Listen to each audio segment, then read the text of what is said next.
ओम गम गणपते नमः। प्रिय श्रोताओं, आज फाल्गुन मास के बुधवार को सुनिए भगवान गणेश की पावन कथा। बुधवार को भगवान गणेश के साथ साथ बुध ग्रह का भी विशेष महत्व होता है। बुध ग्रह हमारी कुंडली में बहुत महत्वपूर्ण स्थान रखते हैं। यह ग्रह बुद्धि, वाणी, तर्क शक्ति, गणित, व्यापार, शिक्षा और निर्णय लेने की क्षमता को नियंत्रित करता है।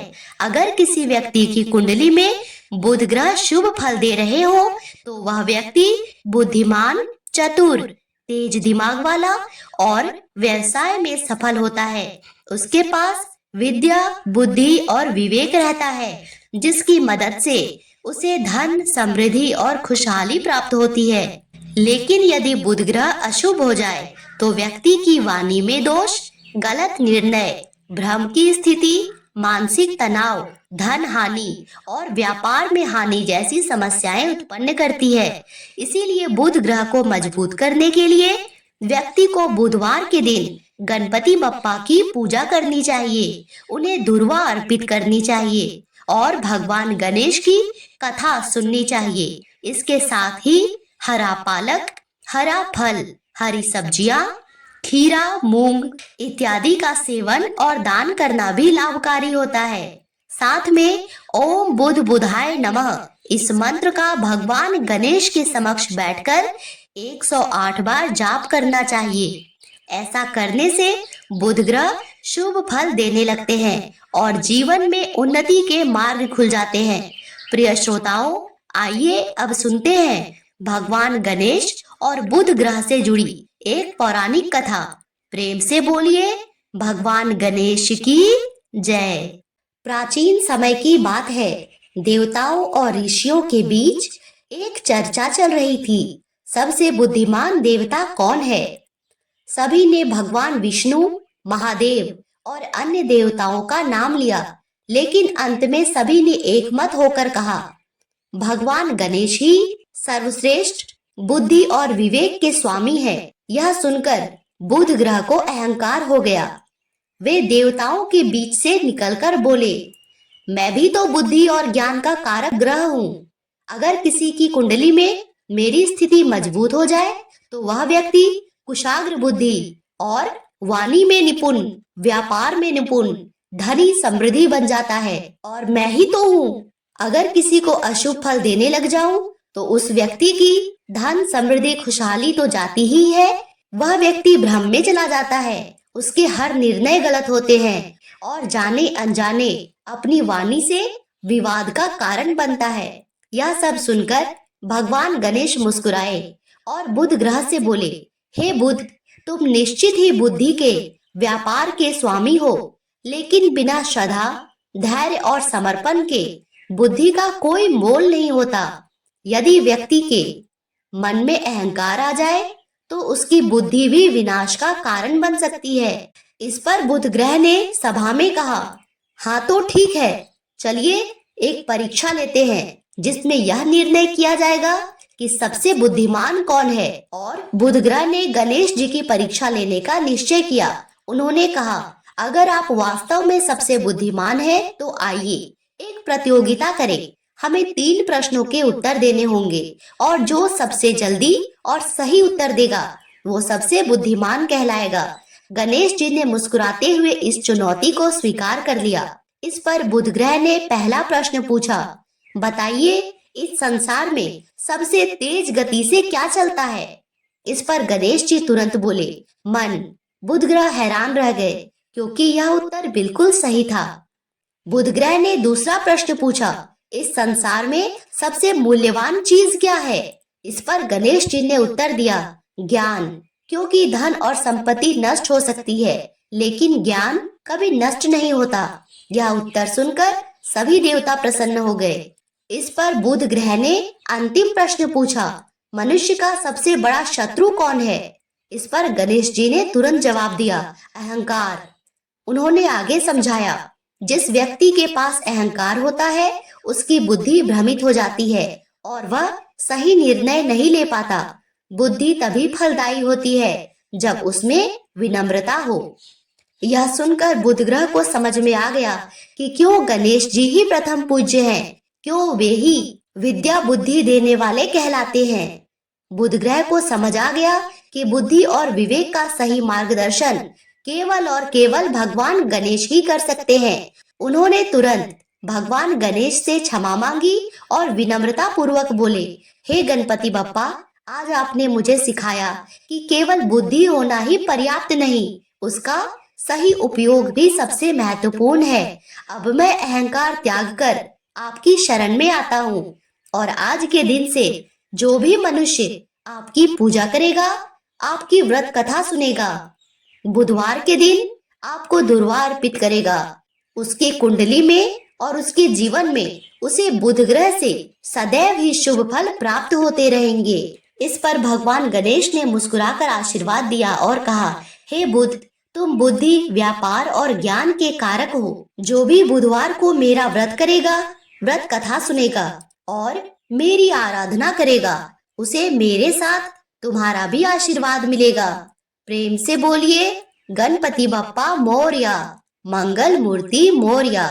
प्रिय श्रोताओं, अब सुनिए भगवान गणेश की एक अनसुनी पौराणिक कथा, जिसमें उनकी बुद्धिमता ने पूरे ब्रह्मांड की रक्षा की। यह कथा हमें सिखाती है कि गणपति बप्पा केवल विघ्नहर्ता ही नहीं, बल्कि अद्वितीय ज्ञान और बुद्धि के स्वामी भी हैं। एक समय की बात है जब भगवान ब्रह्मा ने चारों वेदों की रचना की और उन्हें संपूर्ण सृष्टि के कल्याण के लिए संसार में स्थापित किया। वेदों में ब्रह्मांड का गूढ़ ज्ञान समाहित था, जिसे देवता, ऋषि मुनि और मानव जाति के लिए अत्यंत आवश्यक माना जाता था। लेकिन तभी एक घोर संकट आ गया। एक अत्यंत बलशाली और मायावी दैत्य, जिसका नाम सोंधासुर था, उसने वर्षों तक घोर तपस्या की। उसने कठोर नियमों का पालन करते हुए कठिन साधना की और अंततः ब्रह्मदेव को प्रसन्न कर लिया। जब ब्रह्मदेव उसके सामने प्रकट हुए और वरदान मांगने के लिए कहा, तो सोंधासुर ने अपनी कुटिल बुद्धि से एक ऐसा वरदान मांगा जिससे वह संपूर्ण ज्ञान का स्वामी बन जाए। उसने कहा, हे ब्रह्मदेव, मुझे यह वरदान दीजिए कि चारों वेद केवल मेरे अधीन रहें और कोई भी देवता, ऋषि या मानव बिना मेरी अनुमति के उनका उपयोग नहीं कर सकेगा। ब्रह्मदेव जानते थे कि वेद ज्ञान संपूर्ण सृष्टि के लिए आवश्यक है, लेकिन वे ये भी जानते थे कि जो तपस्या करता है उसे उसका फल अवश्य मिलना चाहिए। इसीलिए वे असमंजस में पड़ गए, लेकिन अपने नियमों के अनुसार उन्हें सोंधासुर को यह वरदान देना पड़ा। जैसे ही ब्रह्मदेव ने वरदान दिया, सोंधासुर ने अपना असली स्वरूप प्रकट किया। उसकी आंखों में छलकता अहंकार और विजय का गर्व साफ झलक रहा था। उसने कोई समय न गवाते हुए चारों वेदों को अपने बल से अपने अधीन कर लिया और उन वेदों को लेकर वह तुरंत पाताल लोक की गहराइयों में चला गया। उसने उन्हें एक शक्तिशाली यंत्रणा के माध्यम से बंदी बना दिया। अब वेदों की ऊर्जा और उनका ज्ञान न तो देवताओं के लिए उपलब्ध था, ना ही ऋषि मुनियों के लिए और ना ही मानव जाति के लिए। धीरे धीरे सृष्टि में अज्ञानता फैलने लगी। यज्ञ अनुष्ठान रुक गए, ऋषियों की तपस्या बाधित हो गई। ज्ञान के अभाव में मनुष्यों ने अधर्म का मार्ग अपनाना शुरू कर दिया। चारों ओर हाहाकार मच गया। देवताओं ने जब यह संकट देखा, वे तुरंत भगवान शिव के पास पहुँचे और विनती करने लगे, हे देवाधिदेव महादेव, सोंधासुर ने चारों वेदों को पाताल लोक में कैद कर दिया है। अब सृष्टि में अज्ञानता फैल रही है। यदि हमें वेद नहीं मिले तो यह संसार विनाश की ओर चला जाएगा। कृपया इस संकट का कोई समाधान निकाले प्रभु। भगवान शिव ने गंभीरता से इस संकट पर विचार किया और तब उन्होंने अपने प्रिय पुत्र भगवान गणेश को इस कार्य के लिए चुना।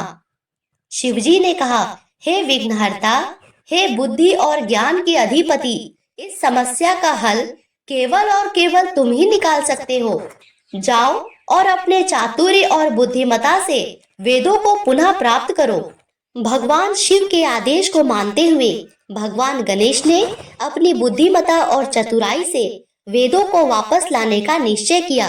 वे जानते थे कि सोंधासुर अत्यंत बलशाली और मायावी है और बल से उसे हराना आसान नहीं होगा।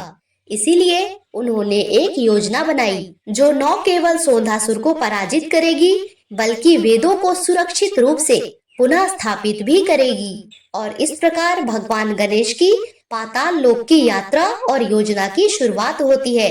भगवान गणेश अपने वाहन मूषक पर सवार होकर गुप्त रूप से पाताल लोक की ओर प्रस्थान करते हैं। वहां पहुंचकर वे देखते हैं कि सोंधासुर ने वेदों को एक विशाल अग्नि कवच में बंद करके रखा हुआ है, जिसे कोई भी ना स्पर्श कर सकता है ना छुड़ा सकता है। साथ ही वहां पर दैत्यों की एक बड़ी सेना भी पहरा दे रही थी। गणेश जी ने जब स्थिति का निरीक्षण किया तो उन्होंने सीधे युद्ध करने के बजाय अपनी बुद्धि और चतुराई का सहारा लेने का निर्णय किया। उन्होंने पाताल लोक में ही एक भव्य हवन करने की घोषणा कर दी। यह कोई साधारण यज्ञ नहीं था, बल्कि एक दिव्य यज्ञ था, जिसकी अलौकिक शक्ति से बड़े बड़े देवता और असुर भी आकर्षित हो रहे थे। और साथ ही अपनी माया से पूरे पाताल लोक में यह संदेश फैला दिया, जो भी इस यज्ञ में भाग लेगा उसे अपार ज्ञान, शक्ति और अमृतत्व प्राप्त होगा। यह यज्ञ इतना दिव्य और शक्तिशाली होगा, इसमें शामिल होने वाले प्रत्येक व्यक्ति सृष्टि के सबसे महान ज्ञानी, शक्तिशाली योद्धा के रूप में प्रसिद्ध होगा। जैसे ही यह खबर चारों दिशाओं में फैली, पाताल लोक के सारे दानव और राक्षस उत्सुक हो गए।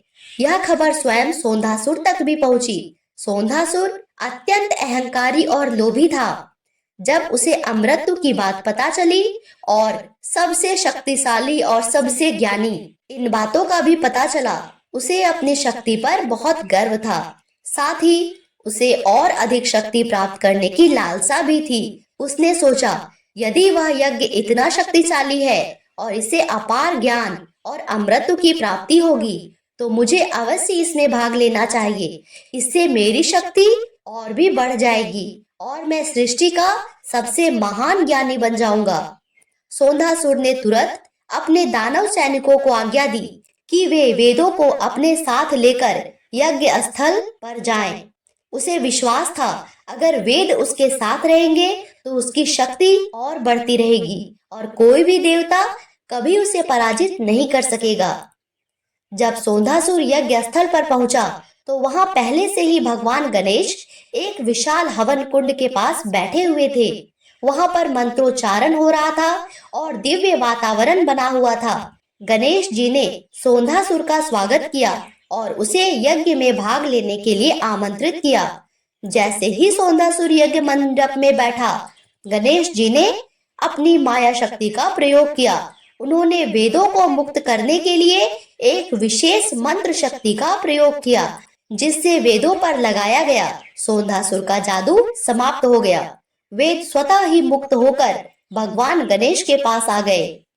उस समय सोंधासुर मंत्र मुग्ध होकर यज्ञ में लीन था और उसे इस बात का एहसास भी नहीं हुआ कि उसकी सबसे बड़ी संपत्ति वेद अब उसके नियंत्रण में ही नहीं रहे। जैसे ही वेद पूरी तरह से मुक्त हुए, गणेश जी ने अपनी दिव्य शक्ति से उन्हें तुरंत ब्रह्मलोक पहुंचा दिया, जहां ब्रह्मदेव उसकी प्रतीक्षा कर रहे थे। वेदों को पुनः प्राप्त कर ब्रह्मदेव अत्यंत प्रसन्न हुए। उन्होंने मन ही मन भगवान गणेश को प्रणाम किया और उन्हें आशीर्वाद भी दिया। इधर सोंधासुर को जब इस बात का पता चला तो वह क्रोधित होकर गणेश जी पर हमला करने के लिए दौड़ा, लेकिन तब तक बहुत देर हो चुकी थी। भगवान गणेश ने अपने एक दांत से एक दिव्य अस्त्र निकाला और उसे सोंधासुर पर चला दिया, जिससे सोंधासुर परास्त हो गया और हार गया और पाताल लोक में ही अचेत होकर गिर पड़ा। इस प्रकार गणेश जी ने अपनी बुद्धिमता और चतुराई से वेदों को पुनः प्राप्त कर लिया और संपूर्ण सृष्टि को अज्ञानता के अंधकार से बचा लिया। प्रिय श्रोताओं, इस कथा से हमें यह शिक्षा भी मिलती है कि केवल बल ही नहीं बल्कि बुद्धि और चतुराई का प्रयोग होना भी आवश्यक होता है। लोभ और अहंकार व्यक्ति का सबसे बड़ा शत्रु होता है। इसीलिए जब भी जीवन में कभी कोई परेशानी आए तो उसका मुकाबला केवल शक्ति से नहीं बल्कि विवेक और बुद्धिमानी से भी करना चाहिए। प्रेम से बोलिए, गणपति बप्पा मोरया।